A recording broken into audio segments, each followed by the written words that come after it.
Donc nous, au niveau de l'état des lieux de la région, on était en 2017 à 55,4% et on était en 2018 à 57,4%. On a bon espoir que ces chiffres s'améliorent et on va vous montrer pourquoi. En tant qu'ARS, quand on va sur le terrain et qu'on rencontre les gens et qu'on leur dit qu'il faut faire plus de chirurgie ambulatoire, on se rend compte qu'il y a 3 raisons pour lesquelles les gens ne le font pas. Soit les gens ne savent pas faire, soit les gens ne peuvent pas faire, soit les gens ne veulent pas faire. Pour répondre à ces différentes problématiques, on a différents leviers à l'ARS. On a le pouvoir coercitif, on a l'accompagnement, on a la coordination et la communication. Tout ça dans l'objectif d'atteindre, alors on va dire que 70% de chirurgie ambulatoire, c'est un chiffre, c'est une vision. Nous, l'idée, c'est vraiment d'améliorer la qualité de prise en charge dans une maîtrise des coûts. Et dans l'idée de mieux structurer le parcours patient et le chemin clinique, à terme, en 2022, on aimerait bien que ce soit 70% de chirurgie ambulatoire et 30% de RAC. Au niveau du pouvoir coercitif, donc ça je vais le passer rapidement, on a la possibilité à l'ARS de contractualiser avec les établissements sur un taux global de chirurgie ambulatoire par établissement. Et lorsqu'on a des signaux un peu plus graves, un peu plus prégnants, on peut aussi réaliser des missions d'inspection, toujours en établissement. Pour accompagner ce virage ambulatoire, et c'est là où on peut devenir un peu innovant au niveau de l'ARS, alors tous les leviers sont importants, hein, et on va dire que le pouvoir coercitif, au même titre que l'accompagnement, est quelque chose d'important et les deux se nourrissent l'un de l'autre. Au niveau de l'accompagnement, on va vraiment aider les établissements. Lorsqu'on a contractualisé ce taux de chirurgie ambulatoire global avec l'établissement, le directeur ou la direction va nous dire « Ok, mais moi, dans mon établissement, je ne peux pas y arriver, c'est compliqué, chez nous, ce n'est pas comme les autres. » Ça peut être vrai, mais ça peut aussi être faux. Donc pour les aider à visualiser l'atteinte de ce taux, on a créé un outil qu'on a appelé taux de chirurgie ambulatoire par spécialité. Alors par spécialité, on va le voir par la suite ce qu'on entend par spécialité, qui leur permet aussi de comparer chaque spécialité au 8e décile de ce qui est fait dans leur catégorie d'établissement au national. Le 8e décile, c'est le meilleur taux de chirurgie, c'est le 8e décile des taux de chirurgie ambulatoire de la catégorie d'établissement. Et la catégorie d'établissement, c'est bien important. On va là pas comparer des CHU avec des cliniques, par exemple, mais on va bien comparer le 8e décile des CHU avec les CHU, le 8e décile des CH avec les CH, les cliniques avec urgence, cliniques sans urgence et les ESPIC. Et enfin, on va leur permettre de visualiser de manière dynamique l'impact qu'aurait l'atteinte de ces cibles par spécialité sur leur taux cible global de l'établissement. L'idée, c'est vraiment d'entrer dans un échange dynamique avec l'établissement et qui peut se faire en séance lors des dialogues de gestion, par exemple. Donc l'outil, il est assez simple. Il se divise en 4 onglets. Un onglet méthodologie, un onglet fiche réduite établissement, on va dire, un onglet fiche complète établissement, on va rajouter plus d'indicateurs, et un onglet stratégie. Donc là, vous avez sous les yeux l'onglet fiche réduite établissement, où on va présenter les 20 spécialités. On a fini sur 20 spécialités. Comme je vous disais, les spécialités ne sont pas des spécialités à proprement parler, c'est des regroupements de GHM. Par exemple, l'orthopédie, on a scindé l'orthopédie avec la chirurgie du rachis et la chirurgie de la main. Toujours dans l'idée de pouvoir comparer des choses comparables, une équipe d'orthopédie qui va réaliser de la chirurgie de la main et du poignet ne va pas avoir le même taux de chirurgie ambulatoire qu'une équipe d'orthopédie qui ne le fait pas. Donc a priori, on ne peut pas savoir quelle équipe le fait dans l'établissement entre les orthopédistes ou les plasticiens, par exemple. Donc on l'identifie et ensuite, quand on est avec l'établissement, on peut regrouper ces différentes spécialités. Là, vous visualisez les spécialités, le nombre de séjours dans l'établissement pour avoir une idée du volume, voir si l'activité est réelle ou pas dans l'établissement, le taux de chirurgie ambulatoire réalisé dans l'établissement, Et au regard, le 8e décile de la catégorie. Ça, c'était pour 2018. C'était le taux cible en 2018, enfin sur l'activité 2017. L'établissement avait un taux de chirurgie ambulatoire de 42,9% que vous voyez en bas, avec une cible CEPOM en 2018 de 49,9%. Donc là, typiquement, là, on bascule sur l'onglet stratégie. On est en DGU face à l'établissement. L'établissement nous dit votre taux cible de 49,9%, il est impossible à atteindre, on ne sait pas faire. On regarde les spécialités où l'établissement a des volumes et où il est loin de la cible. Typiquement, en orthopédie, on se rend compte qu'il y a beaucoup de gens qui passent et qu'on est assez loin de la cible. On est à 26% de chirurgie ambulatoire, là où le 8e décile national DCH fait 34%.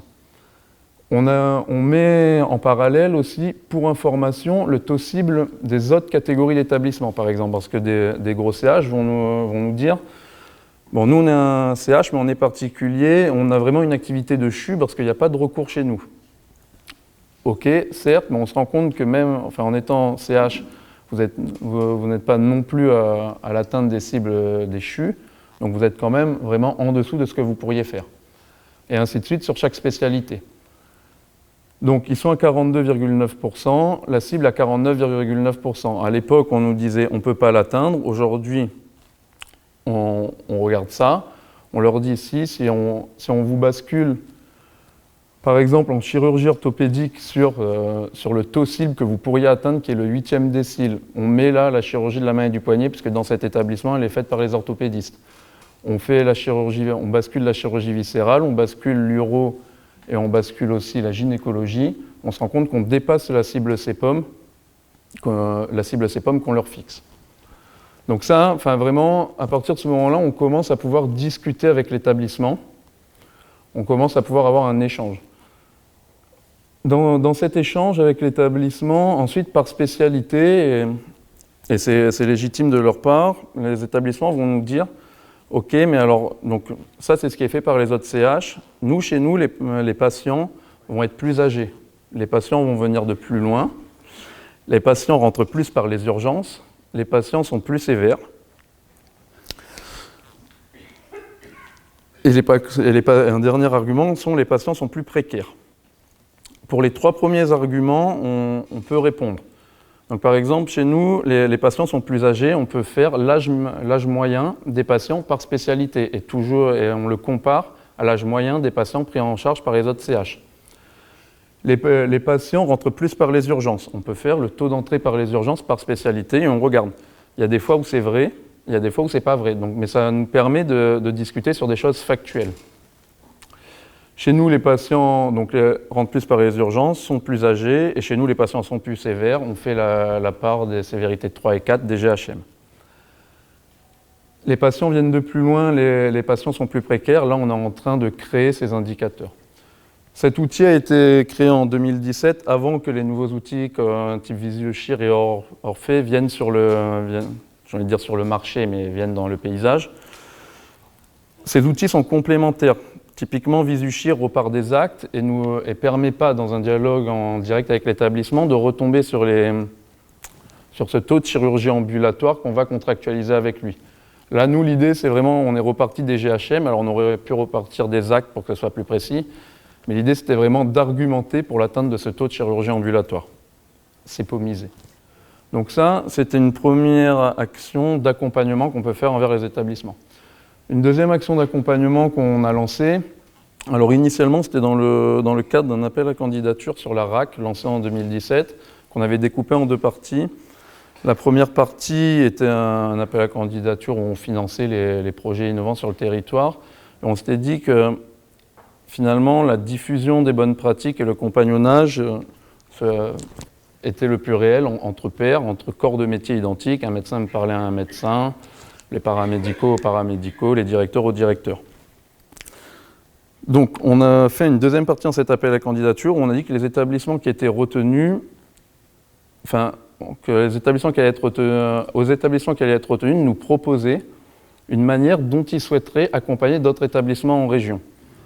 On a pris toutes les réponses, on les a colligées et il en est sorti 5 grands axes. On a créé en Nouvelle-Aquitaine sur la RAC et sur la chirurgie ambulatoire, les deux en parallèle, donc une base de données avec des centres de référence, des groupes de référents, des groupes d'échange, une banque documentaire et des journées de communication rétex, on va dire. Au niveau des centres de référence, l'idée, c'est bien d'identifier sur le territoire les choses qui sont dynamiques, les bonnes pratiques. Les professionnels de santé ont la tête dans le guidon, réalisent des actes, travaillent, mais à un moment, oublient de regarder un peu ce qui se fait à côté et n'échangent souvent que lors de congrès au niveau national. On s'est dit qu'on pourrait très bien le faire au niveau régional, puisque nous, ARS, on passe dans tous les établissements, et on voit par exemple que la problématique du CHA est la même que le CHB, et que dans le CHA, ils ont déjà résolu ce problème. Donc on fait une base de données au niveau régional, où on identifie les référents, on identifie ces centres de référence qui nous donnent des noms de personnes référentes qui ont mis en place des projets sur le territoire et dans leur établissement. On donne accès à cette base de données aux autres établissements. Quand un cadre de santé veut mettre en place la marche en avant dans son établissement, il a juste à aller voir quel autre établissement dans la région l'a déjà fait. De ces groupes de référents, on va faire des groupes d'échange. On en organise 3 par an, et où l'idée, c'est vraiment, à la demande des établissements, avoir des thématiques qui leur parlent. Typiquement, dans la RAC, c'était le premier groupe d'échange a porté sur une infirmière de coordination. Oui, non, est-ce qu'on en a besoin? Bien évidemment, la réponse est oui. En revanche, les établissements nous ont dit, nous, notre problématique, c'est qu'on n'a pas de fiche de poste d'IDEC et on n'a pas de formation pour IDEC.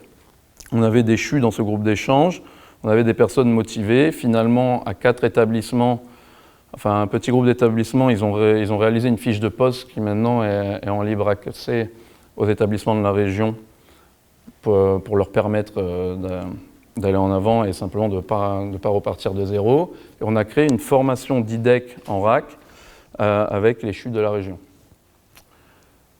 La création d'une banque documentaire, donc toujours dans cette idée de compagnonnage et de partage des connaissances. Les professionnels de santé, globalement, ont souvent de bonnes idées, savent là où il faut aller, voient ce qu'il faut faire. Mais à partir du moment où il faut le coucher sur le papier, mettre en musique le projet, là, c'est plus compliqué. Cette banque documentaire, vraiment, son intérêt, c'est vraiment d'éviter aux professionnels de santé de partir de la feuille blanche, de partir de zéro. On va structurer des documents types ils vont juste avoir à les télécharger et ensuite ils les adaptent à leur établissement et s'en servent ou pas. On va aussi mettre tous les documents exemples des CH et des établissements de santé de la région qui nous les partagent, typiquement les passeports patients, ce genre de choses. Je veux le mettre en place dans mon CH, mais ça a déjà été fait ailleurs, je peux m'en inspirer. Ok, et des journées de communication on va aussi organiser, là, c'est pour valoriser les projets qui ont été retenus dans cet appel à candidature, une journée régionale où tout le monde peut avoir accès à ces données. Je vais aller un peu plus vite. Au niveau de la communication, on a réalisé en 2018 2 demi-journées d'échange sur la chirurgie viscérale et orthopédique en ambulatoire. Là, c'est vraiment c'est dans le cadre de la formation des professionnels de santé. On a réalisé aussi une campagne de communication sur les prises en charge ambulatoires à destination des patients. L'idée étant toujours la même, c'est d'accompagner le message, nous en tant qu'ARS, et c'est que cette demande puisse venir des patients. Ça a déjà été dit, mais l'information auprès des patients n'est pas forcément bien passée. Alors là, on a fait avec les moyens du bord, pour le moment, on a fait des affiches, des flyers papier. L'idée, c'est de basculer sur une chaîne web TV cette année via une diffusion de l'URPS Médecins. On souhaiterait développer des partenariats avec les sociétés savantes et entre autres l'Association française de chirurgie ambulatoire, à savoir que ces sociétés savantes valident le côté scientifique de ce qu'on pourrait proposer dans nos banques documentaires. Nous, ARS, l'idée, c'est pas de doublonner avec ce que produisent déjà les sociétés savantes, qu'on soit bien clair. Et enfin, on fait des relais d'information dans les antennes des 3 CHU là où c'est dédié aux usagers, aux patients chroniques. On se rend compte que finalement l'entrée par les associations de patients ne sont pas forcément les bonnes pour la chirurgie ambulatoire et la RAC, et c'est plus des groupes de patients experts qu'il faudrait réussir à former. Au niveau de la coordination, on aligne les différents acteurs, établissements, délégations départementales, ARS. ARS siège, j'entends.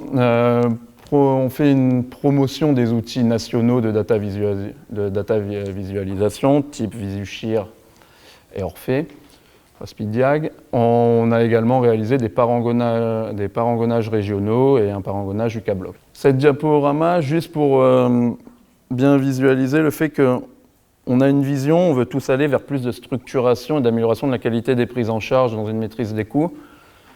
Nous, ARS, Tutelle, on souhaite aller quelque part et on peut qu'aider les établissements et les professionnels de santé qui, eux, réalisent ce virage ambulatoire et cette transformation des pratiques. Et on est tous bien dans le même bateau vers l'amélioration des prises en charge. Voilà, merci de votre attention.